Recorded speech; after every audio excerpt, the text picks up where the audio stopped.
अगर आप भी केंद्रीय कर्मचारी हैं और क्या आपकी सैलरी में अब तक नहीं जुड़ा है 8वां वेतन आयोग का पैसा, तो इस वीडियो में बताएंगे आपको सरकार को कितना एरियर देना पड़ेगा। नमस्कार, आप देख रहे हैं न्यूज़ 18 का डिजिटल प्लेटफॉर्म और आपके साथ मैं हूं पारुल तिवारी। 8वें वेतन आयोग की सैलरी भले अभी तक नहीं आई हो, लेकिन कर्मचारियों का पैसा सुरक्षित है।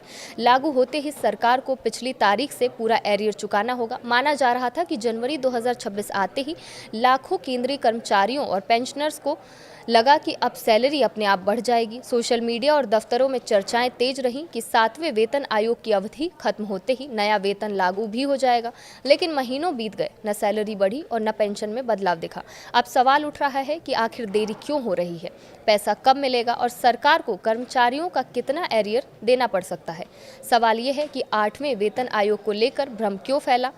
असल में हर 10 साल में नया वेतन आयोग लागू करने की परंपरा रही है। 7वां वेतन आयोग 1 जनवरी 2016 से लागू हुआ था। इसी आधार पर यह माना गया कि 1 जनवरी 2026 से 8वां वेतन आयोग अपने आप लागू हो जाएगा, लेकिन ये सिर्फ एक अनुमान था। सच्चाई ये है कि वेतन बढ़ने का कोई ऑटोमेटिक सिस्टम नहीं होता है। अब आपको बताते हैं कि सैलरी अपने आप क्यों नहीं बढ़ती है। दरअसल वेतन आयोग की प्रक्रिया लंबी होती है। पहले सरकार वेतन आयोग का गठन करती है, इसके बाद आयोग कर्मचारियों की सैलरी, भत्तों और पेंशन से जुड़े सभी पहलुओं का अध्ययन करता है। फिर अपनी सिफारिशें सरकार को सौंपता है। सरकार उन सिफारिशों पर विचार कर मंजूरी देती है। इसके बाद ही नई सैलरी स्ट्रक्चर लागू की जाती है। यही वजह है कि 7वें वेतन आयोग की मियाद खत्म होने से सैलरी अपने आप नहीं बढ़ी। जनवरी 2026 में ना तो केंद्रीय कर्मचारियों की सैलरी बढ़ी और न ही पेंशनर्स की पेंशन में कोई बदलाव हुआ।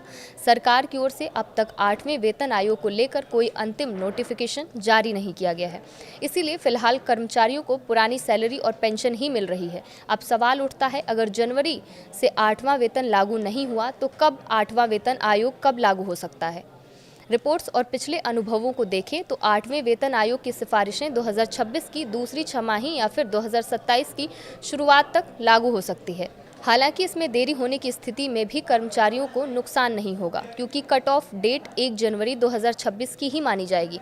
अब आपको बताते हैं कि एरियर क्या होता है और ये क्यों मिलेगा। एरियर उस अंतर की रकम होती है जो नई सैलरी लागू होने की तारीख और कट ऑफ डेट के बीच बनती है। अगर 8वां वेतन आयोग बाद में लागू होता है तो कर्मचारियों को पिछली तारीख से बढ़ी हुई सैलरी का पूरा फायदा दिया जाता है, यानी जितने महीनों की देरी होगी उतने महीनों का एरियर एक साथ मिलेगा। मान लीजिए किसी कर्मचारी की मौजूदा सैलरी 50,000 रुपये है और 8वें वेतन आयोग के बाद ये सैलरी बढ़कर 55,000 रुपये हो जाती है, यानी हर महीने 5,000 रुपये का अंतर बन रहा है।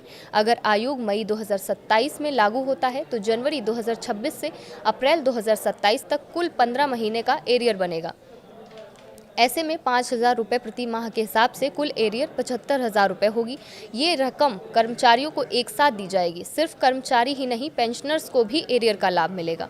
पेंशन की गणना नई सिफारिशों के आधार पर की जाएगी और कट ऑफ डेट से लेकर लागू होने की तारीख तक ये अंतर उन्हें एरियर के रूप में मिलेगा।